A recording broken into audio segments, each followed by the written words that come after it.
వాపునకు విరుగుడు, వంటింటి మసాలాలు. మనం ఎదుర్కొంటున్న అనేక రకాల దీర్ఘకాలిక సమస్యలకు లోలోపల వాపు తరహా మార్పులు కారణం. గుండె జబ్బులు, పక్షవాతం, కొన్ని రకాల క్యాన్సర్లు, కీళ్లవాపులు, కొన్ని రకాల చర్మ వ్యాధుల వెనుక ఈ వాపు మార్పు పాత్ర ఉంటుంది. వాపును ఎదుర్కొనడంలో మనం రోజువారీ ఇంట్లో వాడుకునే రకరకాల ఆహార పదార్థాలు, కొన్ని రకాల దినుసులు, సుగంధ ద్రవ్యాలు ఉపకరిస్తున్నాయి. అల్లం. వాపు రావటంలో ఒంట్లో విశృంఖలంగా తిరిగే ఫ్రీ రాడికల్స్ పాత్ర ఎక్కువ. వీటి ఉత్పత్తిని ఎదుర్కొనే రసాయనాలు అల్లంలో ఉన్నాయి. కారం.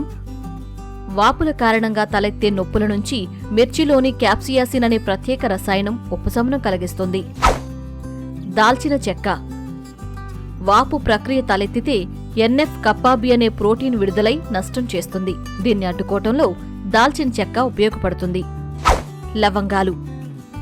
లవంగాల్లోని ఎరోజినాల్ అనే ప్రత్యేక రసాయనానికి వాపులకు కారణమయ్యే కాక్స్2 అనే ఎంజైమ్ని అడ్డుకునే శక్తి ఉంది.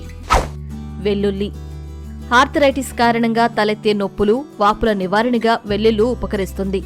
నొప్పులకు కారణమయ్యే నైట్రిక్ ఆక్సైడ్, ప్రోస్టోగ్లాడ్సిన్స్ విడుదలను అడ్డుకుంటుంది.